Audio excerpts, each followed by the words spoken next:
ಬೆಂಗಳೂರಿನ ಮಡಿವಾಳ ಎಎಸ್ಐ ದರ್ಬಾರ್ ಇದು ಸಾರ್ವಜನಿಕವಾಗಿ ಪಿಸ್ತೂಲ್ ಅನ್ನ ಹಿಡಿದು ಓಡಾಡಿದ್ದಾರೆ. ಪಿಸ್ತೂಲ್ ಅನ್ನ ಕಂಡು ಹೋಟೆಲ್ನ ಗ್ರಾಹಕರಿಗೆ ಭಯ ಹುಟ್ಟಿಸಿದ್ದಾರೆ.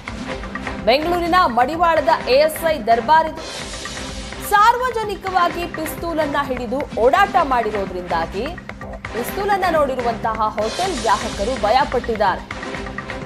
ಪ್ರೋಟೋಕಾಲ್ ಉಲ್ಲಂಘಿಸಿದ ಎಎಸ್ಐ ಕುಮಾರ್ ಪಿಸ್ತೂಲ್ ಹಿಡಿದು ಓಡಾಡಿದ ದೃಶ್ಯ ಸಿಸಿಟಿವಿಯಲ್ಲಿ ಸೆರೆಯಾಗಿದೆ. ಹೋಟೆಲ್ ಸಿಬ್ಬಂದಿಗೆ ಧಮಕಿ ಹಾಕಿದ್ರ ಹಾಗಾದ್ರೆ ಎಎಸ್ಐ ಕುಮಾರ್ ಪಿಸ್ತೂಲ್ ಹಿಡಿದು ಹೋಟೆಲ್ನಲ್ಲೆಲ್ಲ ಓಡಾಡಿದ್ದಾರೆ. ಹೀಗಾಗಿ ಸಹಜವಾಗಿ ಹೋಟೆಲ್ನಲ್ಲಿದ್ದಂತಹ ಗ್ರಾಹಕರಿಗೆ ಭಯ ಹುಟ್ಕೊಂಡಿದೆ. ಹಾಗೆಲ್ಲ ಪಿಸ್ತೂಲ್ ಅನ್ನ ಹಿಡ್ಕೊಂಡು ಎಲ್ಲಿ ಬೇಕಲ್ಲಿ ಓಡಾಡುವಂತಿಲ್ಲ. ಪ್ರೋಟೋಕಾಲ್ ಅನ್ನ ಈ ರೀತಿ ಉಲ್ಲಂಘನೆ ಮಾಡಲಾಗಿದೆ ಎಎಸ್ಐ ಕುಮಾರಿಂದ. ಯಾಕೆ ಹಾಗಾದ್ರೆ ಪಿಸ್ತೂಲ್ ಅನ್ನ ತರಲಾಗಿತ್ತು ಹೋಟೆಲ್ಗೆ? ಹೋಟೆಲ್ ಸಿಬ್ಬಂದಿಗೆ ಪಿಸ್ತೂಲ್ ಅನ್ನ ಹಿಡ್ಕೊಂಡು ಧಮಕಿ ಹಾಕಿದ್ರ ಹಾಗಾದ್ರೆ ಎಎಸ್ಐ ಕುಮಾರ್? ಸಾರ್ವಜನಿಕವಾಗಿ ಕೈಯಲ್ಲಿ ಪಿಸ್ತೂಲ್ ಅನ್ನ ಹಿಡಿದು ಎಎಸ್ಐ ಓಡಾಡಿದ್ದಾರೆ. ಎಲ್ಲ ದೃಶ್ಯಗಳು ಸಿಸಿಟಿವಿಯಲ್ಲಿ ಸೆರೆಯಾಗಿದೆ. ದೃಶ್ಯದಲ್ಲಿ ನೋಡ್ತಾ ಇದ್ದೀರಾ, ಅವರ ಲೆಫ್ಟ್ ಹ್ಯಾಂಡ್ ಅಲ್ಲಿ ಪಿಸ್ತೂಲ್ ಅನ್ನ ಹಿಡಿದು ನಿಂತಿರೋದು. ಈ ರೀತಿಯಾಗಿ ಸಾರ್ವಜನಿಕವಾಗಿ ಪಿಸ್ತೂಲ್ ಅನ್ನ ಹಿಡಿದು ಓಡಾಡುವಂತಿಲ್ಲ. ಪ್ರೋಟೋಕಾಲ್ ಇದೆ, ಆ ಪ್ರೋಟೋಕಾಲ್ ಅನ್ನ ಉಲ್ಲಂಘನೆ ಮಾಡಲಾಗಿದೆ ಎಎಸ್ಐ ಕುಮಾರಿಂದ. ಹೀಗಾಗಿ ಹೋಟೆಲ್ಗೆ ಬಂದಂತಹ ಗ್ರಾಹಕರು ಸಹ ಭಯ ಪಟ್ಟಿದ್ದಾರೆ. ದೃಶ್ಯಗಳಲ್ಲಿ ನೋಡ್ತಾ ಇದ್ದೀರಾ, ಹೋಟೆಲ್ಗೆ ಬಂದಂತಹ ಸಂದರ್ಭದಲ್ಲಿ ಈ ರೀತಿಯಾಗಿ ಎಎಸ್ಐ ಪಿಸ್ತೂಲ್ ಅನ್ನ ಹಿಡಿದು ಬಂದಿದ್ರು. ಹಾಗಾದ್ರೆ ಯಾಕೆ ಪಿಸ್ತೂಲ್ ಅನ್ನ ತೆಗೆದುಕೊಂಡು ಹೋಟೆಲ್ಗೆ ಬಂದಿದ್ರು? ಅದು ಯಾಕೆ ಈ ರೀತಿಯಾಗಿ ಸಾರ್ವಜನಿಕವಾಗಿ ಪ್ರದರ್ಶನ ಮಾಡ್ತಾ ಇದ್ರು? ಆ ಪಿಸ್ತೂಲ್ ಅನ್ನ ಧಮಕಿ ಹಾಕಕ್ ಏನಾದ್ರೂ ಹಾಗಾದ್ರೆ ತಂದಿದ್ರ ಪಿಸ್ತೂಲ್ ಅನ್ನ?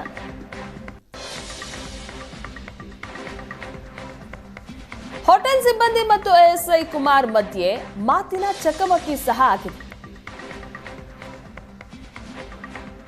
ಹಾಗಾದ್ರೆ ಧಮಕಿ ಹಾಕೋದಕ್ಕೋಸ್ಕರ ಪಿಸ್ತೂಲ್ ಅನ್ನ ಹೊರಗಡೆ ತೆಗೆದ್ರು.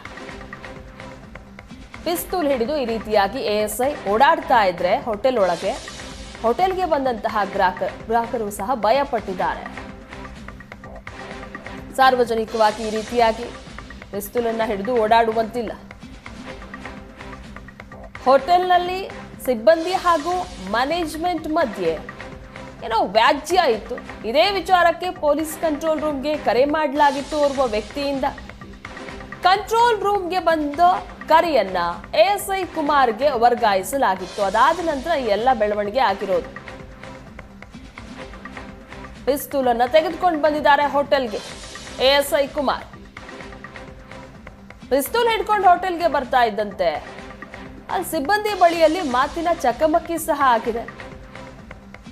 ಸಾಕಷ್ಟು ಜನ ಗ್ರಾಹಕರು ಸಹ ಇದ್ರು. ಆ ಸಂದರ್ಭದಲ್ಲಿ ಈ ರೀತಿ ಪಿಸ್ತೂಲ್ ಅನ್ನ ಪ್ರದರ್ಶನ ಮಾಡಿರೋದಕ್ಕೆ ಗ್ರಾಹಕರು ಸಹ ಭಯ ಪಟ್ಟಿದ್ದಾರೆ. ಈ ಬಗ್ಗೆ ಹೆಚ್ಚಿನ ಡೀಟೇಲ್ಸ್ ಕೊಡ್ತಾರೆ ನಮ್ಮ ಪ್ರತಿನಿಧಿ ಶರತ್. ಈ ರೀತಿಯಾಗಿ ಎಎಸ್ಐ ಪಿಸ್ತೂಲ್ ಅನ್ನ ಹಿಡ್ಕೊಂಡು ಹೋಟೆಲ್ ಒಳಗೆ ಬಂದಿದ್ದಾದ್ರು ಯಾಕೆ? ಧಮಕಿ ಹಾಕೋದಕ್ಕೆ ಬಂದಿದ್ದ? ಪ್ರಗತಿ, ಇದೊಂದು ಪ್ರಕರಣ ಸದ್ಯ ಜನರಲ್ಲಿ ಒಂದಿಷ್ಟು ಭಯವನ್ನು ಹುಟ್ಟಿಸುವಂತಹ ಕೆಲಸವನ್ನು ಮಾಡ್ತಾ ಇದೆ. ಅದು ಕೂಡ ಮಡಿವಾಳದ ಒಂದು ಹೋಟೆಲ್ ಅಲ್ಲಿ ಎಎಸ್ಐ ಕುಮಾರ್, ಮಡಿವಾಳ ಪೊಲೀಸ್ ಠಾಣಾ ಎಎಸ್ಐ ಅವರು ಪಿಸ್ತೂಲ್ ಅನ್ನು ಹಿಡಿದು ಓಡಾಡುವಂತಹ ಒಂದು ದೃಶ್ಯ ಸದ್ಯಕ್ಕೆ ಲಭ್ಯವಾಗಿರುವಂತದ್ದು. ಅದನ್ನ ಅಲ್ಲಿನ ಸ್ಥಳೀಯರು ಕೂಡ ಹಿರಿಯ ಅಧಿಕಾರಿಗಳಿಗೆ ಕಳಿಸಿ ಇದನ್ನ ಕ್ರಮವನ್ನ ತೆಗೆದುಕೊಳ್ಬೇಕು ಅಂತ ನಿಟ್ಟಿನಲ್ಲಿ ಒಂದು ಆಗ್ರಹವನ್ನು ಕೂಡ ಮಾಡಿರುವಂತದ್ದು. ಇದು ಪ್ರಕರಣ ನಡೆದಿರುವಂತದ್ದು ಕಳೆದ 25ನೇ ತಾರೀಕು. ಬಹುಶಃ 112ಗೆ ಒಂದು ಕರೆ ಬರುತ್ತೆ. ಕರೆ ಬಂದಂತಹ ಸಂದರ್ಭದಲ್ಲಿ ಒಂದು ಹೋಟೆಲ್ ಸಿಬ್ಬಂದಿಯೊಬ್ಬರಿಗೆ ಸಂಬಳದ ವಿಚಾರವಾಗಿ ಗಲಾಟೆ ನಡೀತಾ ಇರುತ್ತೆ. ಆ ಕಾರಣಕ್ಕೋಸ್ಕರ 112ಗೆ ಪೊಲೀಸ್ ಕಂಟ್ರೋಲ್ ರೂಮ್ಗೆ ಕರೆಯನ್ನ ಮಾಡ್ತಾರೆ. ಕರೆಯನ್ನ ಮಾಡಿದಂತಹ ಸಂದರ್ಭದಲ್ಲಿ ಹೊಯ್ಸಳ ರೌಂಡ್ಸ್ ನಲ್ಲಿದ್ದಂತಹ ಈ ಮಡಿವಾಳ ಎಎಸ್ಐ ಅವರಿಗೆ ಕರೆಯನ್ನ ವರ್ಗಾವಣೆಯನ್ನ ಮಾಡಲಾಗುತ್ತೆ. ತದನಂತರ ಅವರು ಹೋಟೆಲ್ ಬಳಿ ಹೋಗ್ತಾರೆ. ಹೋಟೆಲ್ ಬಳಿ ಹೋದಂತಹ ಸಂದರ್ಭದಲ್ಲಿ ಈ ರೀತಿಯಾಗಿ ಪಿಸ್ತೂಲ್ ಅನ್ನ ಹಿಡಿದು ಓಡಾಡಿದ್ದಾರೆ ಅನ್ನುವಂತ ಒಂದು ದೃಶ್ಯ ಸದ್ಯಕ್ಕೆ ಲಭ್ಯವಾಗಿರುವಂತದ್ದು. ಅಲ್ಲಿ ಕೂಡ ಆ ಸಂದರ್ಭದಲ್ಲಿ ಇದ್ದಂತಹ ಸಿಬ್ಬಂದಿಗಳಾಗಿರ್ಬೋದು, ಜೊತೆಗೆ ಗ್ರಾಹಕರಾಗಿರ್ಬೋದು, ಎಲ್ಲರಿಗೂ ಕೂಡ ಭಯವನ್ನ ಹುಟ್ಟಿಸುವಂತಹ ವಾತಾವರಣ ಸದ್ಯ ಅಲ್ಲಿ ಆಗಿತ್ತು. ಯಾರು ಕೂಡ ಪೊಲೀಸ್ ಅಧಿಕಾರಿಗಳಿಗೂ ಕೂಡ ಅವರಿಗೆ ಪಿಸ್ತೂಲ್ ಅಥವಾ ಗನ್ಗಳನ್ನ ಬಳಸುವಂತಹ ಹಕ್ಕಿದ್ರೂ ಕೂಡ ಅದನ್ನ ಸಾರ್ವಜನಿಕವಾಗಿ ಬಳಸುವಂತಹ ಯಾವುದೇ ರೀತಿಯಾದಂತಹ ಹಕ್ಕಿರೋದಿಲ್ಲ.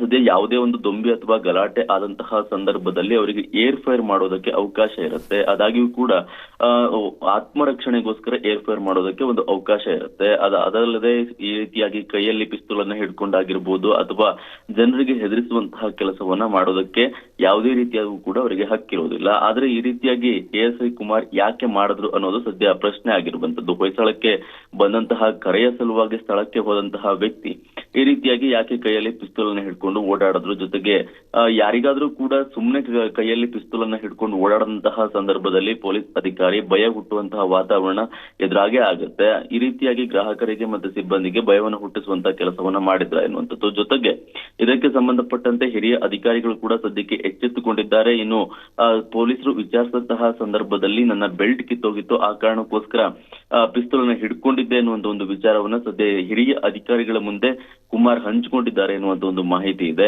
ಆದ್ರೆ ಇದನ್ನ ACP ಮಡಿವಾಳ ಅವರ ನೇತೃತ್ವದಲ್ಲಿ ತನಿಖೆಯನ್ನ ಮಾಡಬೇಕು ಅನ್ನೋ ನಿಟ್ಟಿನಲ್ಲಿ ಆಗ್ನೇಯ ವಿಭಾಗ DCP ಅವರು ಒಂದು ಸೂಚನೆಯನ್ನ ಕೊಟ್ಟಿರುವಂತದ್ದು. ಅದರ ಆಧಾರದ ಮೇಲೆ ACP ಮಡಿವಾಳ ಅವರು ಇದನ್ನ ತನಿಖೆ ಮಾಡುವಂತಹ ಕೆಲಸವನ್ನ ಮಾಡ್ತಾ ಇದ್ದಾರೆ. ಯಾವ ಕಾರಣಕ್ಕೋಸ್ಕರ ಅಲ್ಲಿಗೆ ಹೋದ್ರು ಅನ್ನೋದು ಒಂದು ಕಾರಣ ಸ್ಪಷ್ಟವಾಗಿದೆ. ಆದ್ರೆ ಹೋದಂತಹ ಸಂದರ್ಭದಲ್ಲಿ ಯಾವ ರೀತಿಯಾದಂತಹ ಘಟನೆಗಳು ನಡೆಯಿತು ಅಥವಾ ಈ ರೀತಿಯಾದಂತಹ ಪಿಸ್ತೂಲ್ ಅನ್ನು ಹಿಡಿದು ಭಯವನ್ನು ಹುಟ್ಟಿಸುವಂತಹ ವಾತಾವರಣ ಯಾಕೆ ಎದುರಾಯಿತು ಅನ್ನೋದನ್ನ ಸದ್ಯ ತನಿಖೆ ಮಾಡುವಂತಹ ಕೆಲಸವನ್ನ ಮಾಡದಿದ್ದಾರೆ. ಜೊತೆಗೆ ಕುಮಾರ್ ಅನ್ನು ಕರೆಸಿ ಹೇಳಿಕೆಯನ್ನು ದಾಖಲು ಮಾಡಿಕೊಳ್ಳುವಂತಹ ಕೆಲಸವನ್ನು ಸದ್ಯಕ್ಕೆ ACP ಮಡಿವಾಳ ಅವರು ಮಾಡಿದ್ದಾರೆ ಅನ್ನುವಂತ ಒಂದು ಮಾಹಿತಿ ಸದ್ಯಕ್ಕೆ ಇರುವಂತದ್ದು. ಈ ಪ್ರಕರಣ ಯಾವ ರೀತಿಯಾಗಿ ಆ ಸ್ಥಳಕ್ಕೆ ಹೋದಂತಹ ಸಂದರ್ಭದಲ್ಲಿ ಘಟನೆ ಯಾವ ರೀತಿ ಆಯ್ತು ಅನ್ನೋದನ್ನ ಕೂಲಂಕುಷವಾಗಿ ACP ಮಡಿವಾಳ ಅವರು ತನಿಖೆಯನ್ನು ಮಾಡಿದ ನಂತರ ಈ ರೀತಿಯಾಗಿ ಭಯವನ್ನು ಹುಟ್ಟಿಸುವಂತಹ ವಾತಾವರಣದ ಹಿಂದಿನ ಯಾವ ರೀತಿಯಾದಂತಹ ಸೂಚನೆ ಇತ್ತ ಅಥವಾ ಏನಾದ್ರೂ ಬೇಕಂತಲೇ ಈ ರೀತಿಯಾದಂತಹ ಮಾಡಿದ್ರ ಅಥವಾ ಅಚಾನಕ್ ಆಗಿ ಬೆಲ್ಟ್ ಕಿತ್ತೋಗಿದ್ದ ಕಾರಣಕ್ಕೋಸ್ಕರವೇ ಇದರಂತ ಪರಿಸ್ಥಿತಿ ಎದುರಾಯ್ತಾ ಅನ್ನೋದನ್ನ ತನಿಖೆ ಮೂಲಕ ಹೊರಬರಬೇಕಾಗಿದೆ. ಪ್ರಗತಿ, ಶರತ್, ಹೋಟೆಲ್ನ ಮ್ಯಾನೇಜ್ಮೆಂಟ್ ಆಗಿರ್ಬೋದು, ಅಲ್ಲಿನ ಸಿಬ್ಬಂದಿ ಆಗಿರ್ಬೋದು, ಏನ್ ಹೇಳಿಕೆ ಕೊಟ್ಟಿದ್ದಾರೆ? ಅವ್ರ ವಿಚಾರಣೆ ಆಗಿದೆಯಾ? ಪ್ರಗತಿ, ಸದ್ಯಕ್ಕೆ ಅವರಿಂದ ಯಾವ ರೀತಿಯಾದಂತಹ ಮಾಹಿತಿಯನ್ನ ಕಲೆ ಹಾಕುವಂತಹ ಕೆಲಸವನ್ನ ಸದ್ಯ ಇನ್ನು ACP ಮಡಿವಾಳ ಅವರು ಮಾಡ್ತಾ ಇದ್ದಾರೆ. ಸದ್ಯ 112ಗೆ ನಾವು ಕರೆ ಮಾಡಿದ್ವಿ. 112ಗೆ ಕರೆ ಮಾಡದಂತಹ ಸಂದರ್ಭದಲ್ಲಿ ಸ್ಥಳಕ್ಕೆ ಅವರು ಬಂದಿದ್ರು ಅನ್ನುವಂತ ಒಂದು ಮಾಹಿತಿ ಸದ್ಯಕ್ಕೆ ಪ್ರಾಥಮಿಕವಾಗಿ ಅವರು ಪೊಲೀಸರಿಗೆ ತಿಳಿಸಿರುವಂತದ್ದು.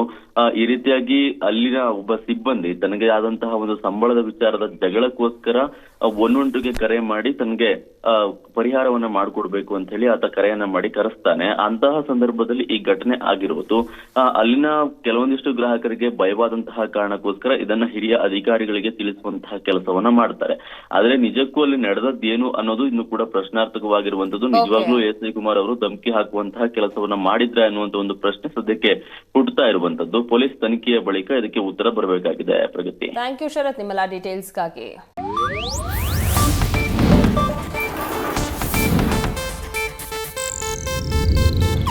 ಇದು ಏಷ್ಯಾನೆಟ್ ನ್ಯೂಸ್ ನೆಟ್ವರ್ಕ್ ಪ್ರಸ್ತುತಿ.